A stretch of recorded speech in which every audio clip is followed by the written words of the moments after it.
Ever since I was a little kid, all the older men in my family would take me fishing every opportunity they got. It was like some family ritual. I, being the youngest, meant that I was next in line to become an expert, like all of them claimed to be. The ones who took it the most seriously were my dad and his brother Matthew. Our houses were decked out like the ones you've probably seen on fishing shows.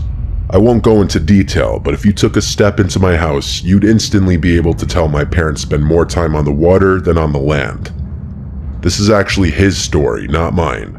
My dad's a pretty hard guy to scare, but let me tell you, whenever he tells this story, it's like he's a different person. He doesn't like talking about it, but every so often, at a family gathering or a special occasion, one of my relatives will ask him to tell it, and he will.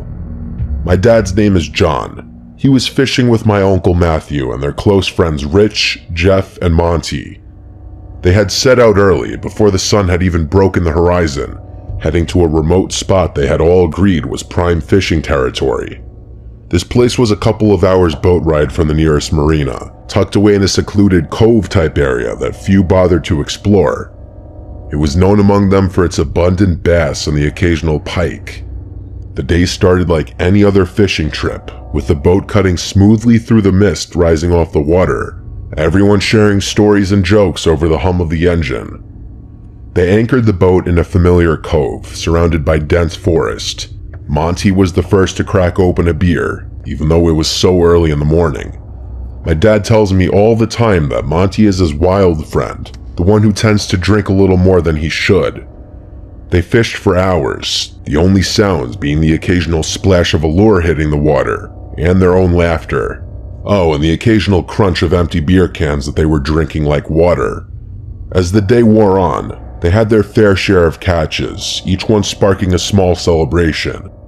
As dusk approached, the light began to wane. A dense fog rolled in from the water. My dad describes it as the boat literally being swallowed by fog. Rich, who was the most experienced fisherman of the group, kept saying that he had never seen fog so thick. That's how unnatural it was.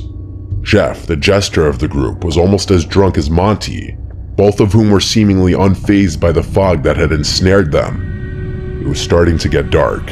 They had originally thought that they could just wait out the fog, but it didn't seem to be going anywhere. My dad and Rich agreed that Matthew should just try to drive the boat out of the cove and into the open ocean, where the fog probably wouldn't be as dense. Matthew agreed, but even though he was typically the most cautious, he only narrowly avoided colliding with the shore. He refused to risk further damage to his prized boat. They reluctantly came to terms with the fact that they'd probably have to spend the night on the boat. My dad made the point that they'd need to tell their families about the situation, and of course, they had drifted into an area of the cove that had no signal. My dad needed to handle some business at work, so neglecting the problem was not an option. He offered to go ashore in search of a signal, and Rich and Jeff said they'd join him. Matthew would stay back to guard the boat and an increasingly inebriated Monty. My dad, Jeff, and Rich made their way over to the shore and jumped out of the boat, only getting slightly wet. My dad made a point of snagging the emergency flares in the boat, just in case they got lost and needed to signal Matthew to come find them. The three of them made their way into the pitch-black woods, lit only by the shine of their phone flashlights. My dad and his friends have all done their fair share of camping, so it wasn't like a forest scared them too much. They began trekking uphill, hoping that higher ground would give them a better chance of finding a signal. My dad always made a point of emphasizing how dark, yet eerily foggy the forest was. You could practically feel yourself slicing through the fog. Just as they were adjusting to the dense atmosphere, a series of strange clicking noises began to permeate the silence, first emerging from directly in front of them, before encircling them completely. These sounds were unlike any forest sounds they were familiar with.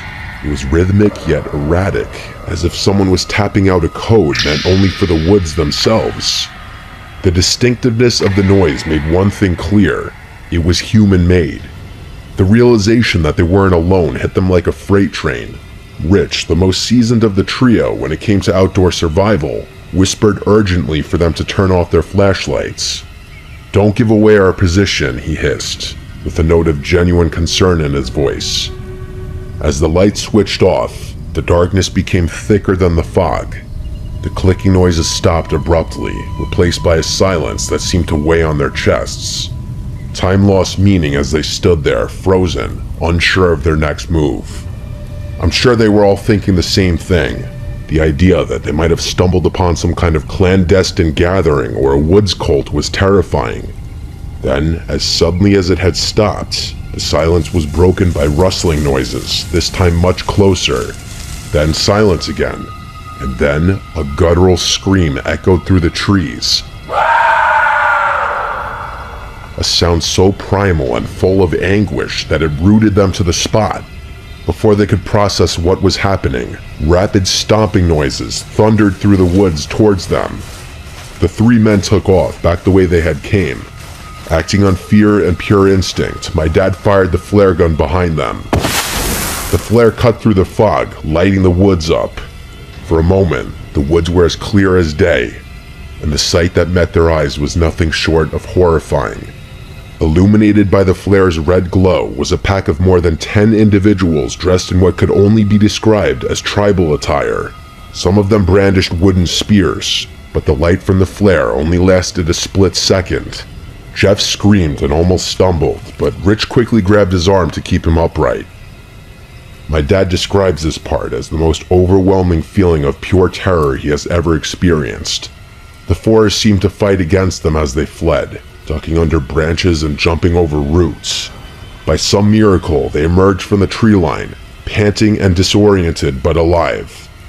They screamed at Matthew to start the engine, the urgency in their voices leaving no room for question. Matthew complied immediately, and the boat lurched forward just as their pursuers reached the shoreline.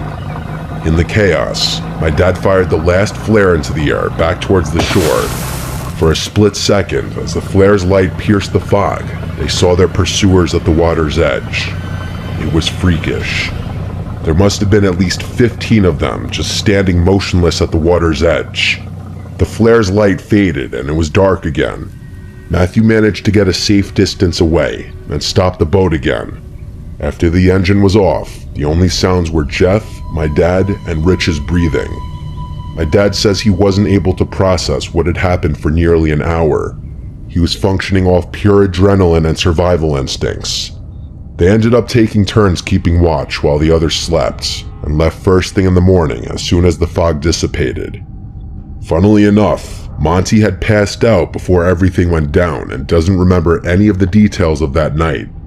I still get shivers down my spine when I tell this story. I can only imagine what my dad must feel when he thinks back to it.